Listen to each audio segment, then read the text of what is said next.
Speedway Report is produced and broadcast by the Zeus Radio Network for Racers Reunion Radio. Well, NASCAR's double yellow line rule reared its ugly head again. IndyCar broke my heart with a bumbled finish yesterday in Iowa. Well, and a British driver proved at British Grand Prix that you can pass just fine in Formula One. All this and more. Welcome to Speedway Report, Monday, July the 9th, 2018, from the shores of Lake Norman in Race City, USA, Mooresville, North Carolina. I'm Patrick Reynolds, and thank you for joining the fastest half hour in racing. Let's jump right into the Speedway Report Victory Lane Lap. Little debate last week. July 4th fell on a Wednesday. What's the holiday week? The week before, the week after? I will always go with wherever the Firecracker 400 is. And yeah, I'm old school. I still call it the Firecracker 400. The sponsorship of today, just too long to say. Monster Energy NASCAR Cup machines were at Daytona on Saturday night. 400 miles later, Eric Jones, driving the Joe Gibbs number 20, takes down his first career ever Cup Series victory. Saw him win the Winchester 400 several years ago. Nice young man, heck of a driver, heck of a future in NASCAR. Xfinity cars went to Daytona Friday night for 250 miles.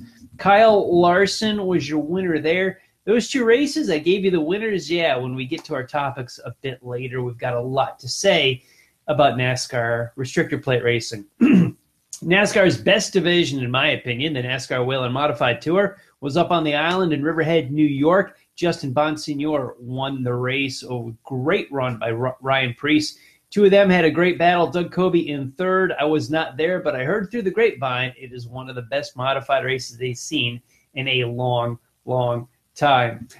Indy cars were in Iowa. Good track, good series, great winner. The mayor of Hinchtown, Hinchcliffe, James Hinchcliffe, takes the checkered flag. Finish not what it should be, in my opinion, anyway. We'll talk about that in a little bit. In Formula One at Silverstone, the British GP Sebastian Vettel's Ferrari stood on top of the podium. Well, not the Ferrari, just Sebastian. He won the race. Got some stuff to talk about there. IMSA was north of the border in Bowmanville, Ontario. Colin Brown and Jonathan Bennett won that race for Core Autosport. Core is located not that far from Charlotte, just south in Rock Hill, South Carolina. NHRA was up in, well, close to my old stomping grounds in Epping, New Hampshire, which is the home of Star Speedway. I'm a stock car fans know. In Top Fuel Championship leader Steve Torrance won yesterday. In Funny Car, Matt Hagan won for the second year in a row in New Hampshire. And in Pro Stock, Chris McGahey was your winner.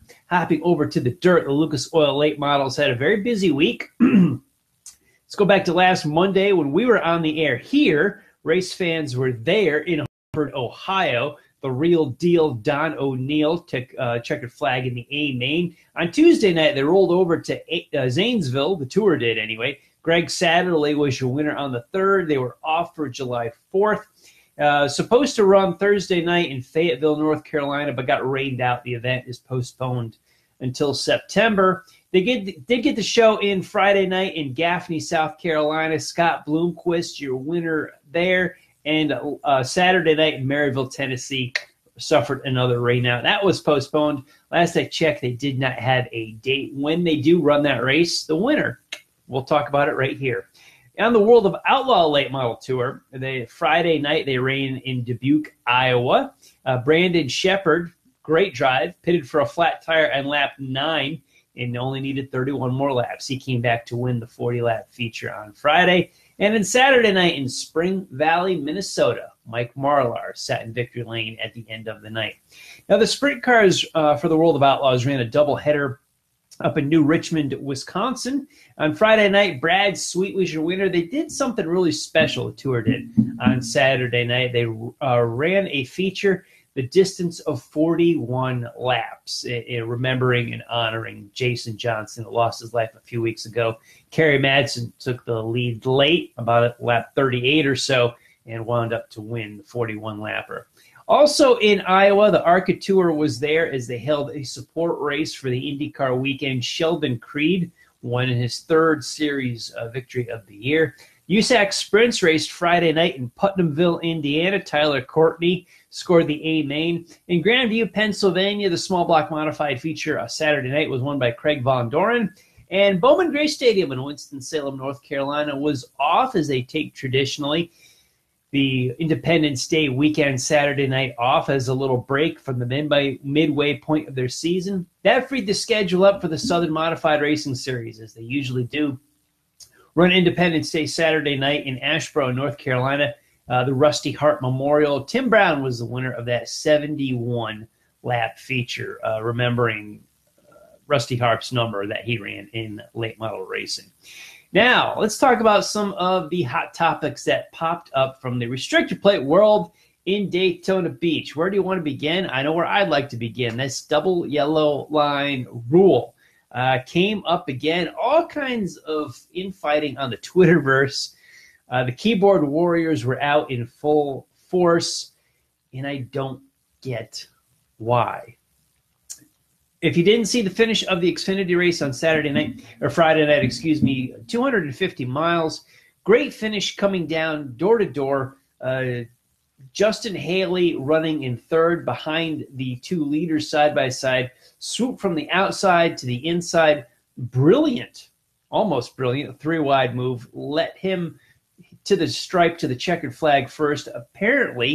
Evidently, at that moment, the winner of the race. Fantastic move. However, he was bounced as the last car on the lead lap because his left side tires crossed the double yellow line on the bottom.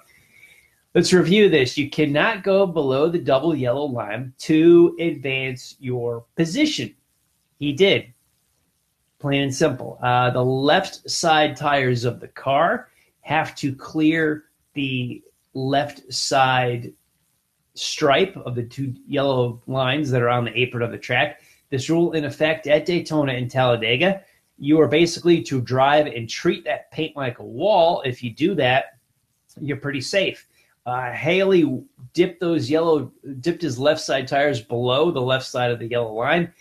Rule book is quite clear. There was some debate as to some folks whether he advanced his position or not, that when he actually nosed ahead of the lead of the race, he was already there before he dipped the left side tires below the yellow line.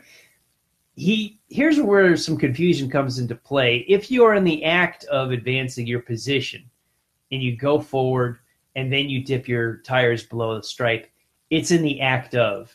You're bounced. You're penalized. This is going over in the rule book. This is going over in the driver's meeting. It's clear as a bell. There's black and white. Haley broke the rule. I like Justin Haley. Got a chance to meet him last couple of Decembers when he was down here in Charlotte for the Touring Series banquet. Great young man. Got a bright future in this sport. Simply put, he broke the rule. The rule is clearly outlined. Now, what people had their response and their undies in a bundle about is, well, I hate that rule. It shouldn't be there. Blah, blah, blah, blah, blah. I don't like the rule. And, we should do this. And what about Dale Earnhardt Jr. 15 years ago? And everybody calm down. Calm down. Take a hit. It's okay. It doesn't matter. None of that matters. What we're talking about is what Justin Haley did Friday night. The rule Friday night is clearly defined in the rule book. The rule was clearly defined in the driver's meeting. It's all there on tape. It's all there in black and white. There's no question. There's no judgment. There's no ball and strike call on this. As much as I like Haley, as much as I like the move that he pulled, he broke the rule and he was penalized for it. Now, what's the number one complaint among fans is that NASCAR is very inconsistent in their rule enforcement. Here was a rule clearly defined. NASCAR backed it up. Don't tell me if it would have been Jimmy Johnson, if it would have been Dale Earnhardt Jr., if it would have been Jeff Gordon. Doesn't matter. It was Justin Haley. This was the move he pulled Friday night. It was outlined clearly. Don't do this. He did it. I like the kid. I don't care for the rule personally, but it doesn't matter. I would love to just ignore all the rules that I don't like in life. All the laws. Wouldn't that be wonderful if we just did that? I don't like that law. so I'm not going to follow it, and it's going to be okay. That's not how it works. Here's the rule. Whether you like this rule or not is irrelevant. Does not matter. I don't like the rule. Doesn't matter. This is the rule. It is clearly enforced. There's no problem. Play by the same rules, as Ernie Saxton quoted on a Facebook post that I did about this, which is cool to have him comment about this. Now, Haley's move this past year reminded me of a couple of brilliant moves that did stick in years past. Dale Earnhardt pulled a move in the IROC finish of 1992, I believe. There have been truck finishes. I believe Robert Presley won a truck race like this. And as I was thinking myself, as well as somebody pointed out on Twitter, it was Mike Joy, this was very Ronnie Bouchard-like from the 1981 Talladega 500.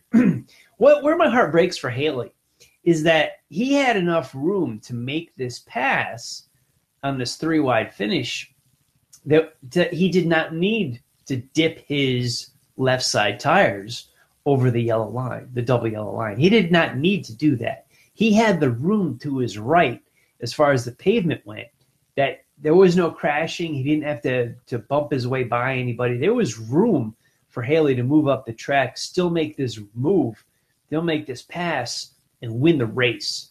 And it would have been fantastic. The kid's got a bright future. Great here, folks. The rule is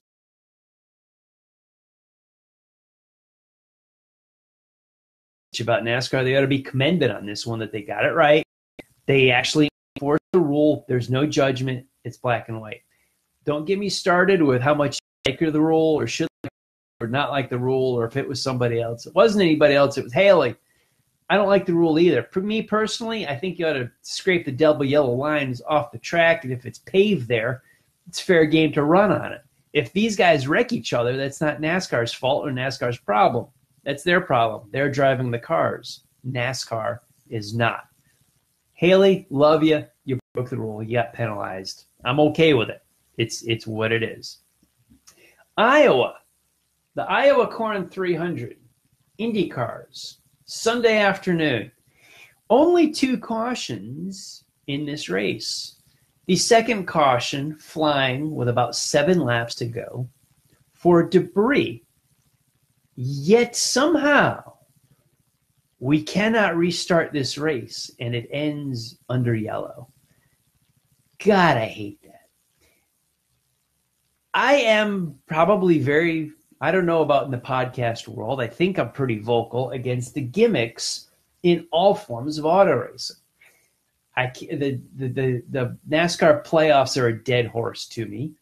NASCAR stages are a dead horse to me. I don't know how much more I could bury those things. But all races to me should finish under green. Period. If you want to draw a stick and ball comparison, which I hate doing, but I'm going to do now, is we go into overtime in the stick and ball world. You have extra innings, you have overtime, what have you, because you have a tie score. Well, in auto racing, you don't have a tie score. However, if you want to draw the stick and ball parallel, in the stick and ball world, you go into overtime because you do not yet have a winner. The score is tied. You don't have a winner. If cars are cruising around under caution and we hit the distance of the race, we do not have a winner. We're not under green. We should wave the checkered flag under a green flag. There's lots of ways to do this. One is overtime, which some people get into the gimmick factor. I don't know if I qualify that as a gimmick, but I'll give it to you a little bit. I like finishing under green. However, what about the simple red flag that could have been used? IndyCar has a system for restarts, for opening the pits, for cars going around the track for the wave around. I don't like the wave around either, another story. But you get where I'm going with it. Is they have a system. So when the caution flies with 7 laps to go, you know how quick the caution laps are at Iowa. You know what your system takes. Why don't you just stop the race right then and there? Fans deserve to finish a race under green. On television, on radio, in the grandstands, especially when we're only 7 laps left in this thing. And for debris, why can we not clean a track up in 7 laps? And if it is that big a deal with destruction of fiberglass or carbon fiber, why don't we red flag this thing and give them a few laps to finish it? It should end under green. As a race fan growing up, I hated that rule where races could end under caution. And I saw plenty as a big NASCAR fan growing up, so many races ending under caution. I hate gimmicks, but finishing a race under caution is awful. It is terrible. It shouldn't happen ever. Period. IndyCar, you should have red flagged this, or you should have given some extra laps to it. There needs to be a concession here. We do double points for Indianapolis, and they do double points for Sonoma. Formula One has a double points final race. NASCAR is nothing but a circus now. So I don't want to go down the gimmick road, but holy mackerel, 7 laps for debris, and we can't get at least a 1-lap green flag run to the checkered? That's inexcusable. And what surprised me was how many people were actually okay with it. If you're okay with a race finishing under caution, okay, I'm not going to criticize you, but I sure as hell ain't. No race should ever finish under caution. It drives me nuts. It did for years. I've seen Daytona 500s end under yellow. Indianapolis 500s end under yellow. It sucks. The race fan inside of me wants to scream. What little hair I have left, I'll pull out. That race should have ended under green. They got to look at their system. That was bad to me. You won't get a thumbs up from me on that one. Now, with all the action down in Daytona, with the yellow flag rule that raised the ire of the entire Twitterverse on Friday, Saturday, and Sunday, the Cup race on Saturday was a wreck fest. But what I found interesting was the headlining names that got taken out. The usual guys had some serious damage, and we saw a whole slew of new people up front. When you've got Joey Gase and DJ Kennington and Casey Kane in that Levine car, and Michael McDowell, all up in the top 10, the top 5. McDowell, I think, led the second most laps of the race. I found that fascinating. I was rooting for one of those big underdogs to take the checkered flag. I thought that would have been cool. Ricky Stenhouse Jr., I think he had a police escort back to the driver's motor coach lot. There were plenty of guys that wanted to whip his ass on Saturday night, and I get why. The first one, that big pileup, I'm going to excuse Stenhouse for. William Byron threw the block on Keselowski, and Stenhouse was already against his bumper. Kes had to get on the brakes. That sent Stenhouse into his back bumper, turned him around in front of the field. So I give him a pass on that one. That second one, he lost it. Went up into Kyle Busch and took out William Byron again. Rough night for Stenhouse, and a lot of people wanted to beat him. I'm not getting out there in a restrictor plate race. I can't tell you how. I can't tell you how to do that. So I know air moves those cars around a lot, and it's easy to bash these guys from the television set. So, Ricky, you want to come on the show here? I'll still welcome you on. Big hat tip goes to Steve Wade.